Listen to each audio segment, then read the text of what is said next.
को सोमवार की व्रत कथा सुनाएंगे। या किसी एक नगर में एक साहूकार था। उसके घर में धन की कोई कमी नहीं थी, लेकिन कोई संतान न होने के कारण वह बहुत दुखी था।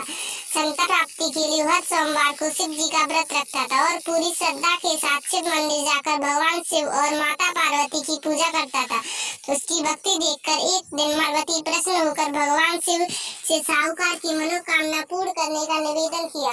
पार्वती जी के आग्रह पर भगवान शिव ने कहा कि हे पार्वती जी, इस संसार में हर प्राणी को उसके कर्मों का फल मिलता है और जिसके भाग्य में जो हो उसे भोगना ही पड़ता है। लेकिन पार्वती साहूकार की भक्ति देखकर उसकी मनोकामना पूर्ण करने की इच्छा व्यक्त की।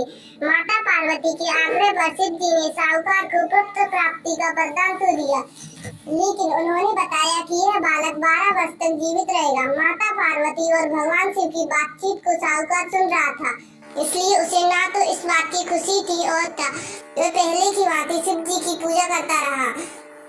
कुछ समय के बाद साहूकार की पत्नी ने एक पुत्र को जन्म दिया। जब वह बालक 11 वर्ष का हुआ तो उसे पढ़ने के लिए काशी भेज दिया गया। साहूकार ने पुत्र के मामा को बुलाकर उसे बहुत सारा धन देते हुए कहा कि तुम इस बालक को काशी विद्या प्राप्ति के लिए ले जाओ। तुम लोग रास्ते में यज्ञ कराते और जाना और ब्राह्मणों को भोजन दक्षिणा देते हुए जाना। दोनों मामा भांजे इसी तरह यज्ञ कराते और ब्राह्मणों को देते हुए काशी नगरी निकल पड़े। इस दौरान रात में एक नगर पड़ा जहाँ राजा का विवाह था, लेकिन जिस राजकुमार से उसका विवाह होने वाला था वह एक आंख से काना था। राजकुमार के अपने पुत्र के काना होने की बात छुपाने के लिए सोचा क्यों न उसने साहूकार के पुत्र को दूल्हा बनाकर इसे विवाह कर दूं। विवाह के बाद इसको धन देकर विदा कर दूंगा और राजकुमारी को अपने नगर ले जाऊंगा। लड़के को दूल्हे के वस्त्र पहनाकर राजकुमारी से करा दिया गया। साहूकार का पुत्र ईमानदार था, उसे यह बात सही नहीं लगी, इसलिए उसने अवसर पाकर राजकुमारी के दुपट्टे पर लिखा कि तुम्हारा विवाह तो मेरे साथ हुआ है, लेकिन जिस राजकुमार के साथ तुम्हें भेजेंगे वह एक आंख से काला है। मैं तो काशी पढ़ने जा रहा हूँ। जब राजकुमारी ने चुन्नी पर लिखी बात पढ़ी तो उसने अपने माता पिता को यह बात बताई। राजा ने अपनी पुत्री को विदा नहीं किया, फिर बारात वापस चली गई। दूसरी ओर साहूकार का लड़का और उसका मामा काशी पहुँचे। वहाँ जाकर उन्होंने यज्ञ किया। जिस दिन लड़का 12 साल का हुआ उस दिन भी यज्ञ का आयोजन था। लड़के ने अपने मामा से कहा कि मेरी तबीयत कुछ ठीक नहीं है।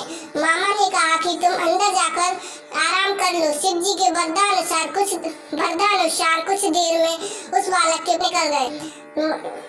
मृत भांजे को देख उसके मामा ने विलाप करना शुरू कर दिया। संयोग बस उसी समय शिव जी और माता पार्वती उधर से जा रहे थे। पार्वती माता ने भोलेनाथ से कहा कि स्वामी मुझे इसके रोने के स्वर सहन नहीं हो रहा है, आप इस व्यक्ति को कष्ट को अवश्य दूर करें। तब शिव जी मृत बालक के समीप गए तो वह बोले, यह उसी साहूकार का पुत्र है जिसे मैंने 12 वर्ष की आयु का वरदान दिया था। अब इसकी आयु पूरी हो चुकी है, लेकिन मात्र बाप से विभोर माता पार्वती ने कहा कि हे महादेव, आप इस बालक को और आयु देने की कृपा करें, अन्यथा इसके वियोग से मैं इसके माता पिता भी तड़प कर मर जाएंगे। माता पार्वती के पुनः आग्रह पर भगवान शिव ने उस लड़के को जीवित होने का वरदान दिया। शिव जी की कृपा से वह लड़का जीवित हो गया। शिक्षा पूरी करके लड़का मामा के साथ अपने नगर की ओर वापस चल दिया। दोनों चलते हुए उसी नगर में पहुंचे जहाँ उसका विवाह हुआ। उसी नगर में भी उन्होंने यज्ञ का आयोजन किया। उस लड़के के ससुर ने उसे पहचान लिया और महल में ले जाकर उसकी खातिरदारी की और अपनी पुत्री को विदा कर दिया। इधर साहूकार और उसकी पत्नी भूखे बैठे थे, प्रतीक्षा कर रहे थे। उन्होंने प्रण कर रखा था कि यदि उन्हें अपने पुत्र की मृत्यु का समाचार मिला तो वह भी प्राण देंगे, परंतु अपने बेटे की जीवित होने का समाचार पाकर बेहद प्रसन्न हुए। उसी रात भगवान शिव ने साहूकार के स्वप्न में आकर कहा कि हे श्रेष्ठी, मैंने तेरे सोमवार के व्रत करने और व्रत कथा सुनने से कर तेरे पुत्र की लंबी आयु प्रदान की है। इसी प्रकार जो कोई सोमवार का व्रत करता है तथा कथा को सुनता और पढ़ता, उसके सभी दुख दूर होते हैं और उल्लाएं पूर्ण होती हैं।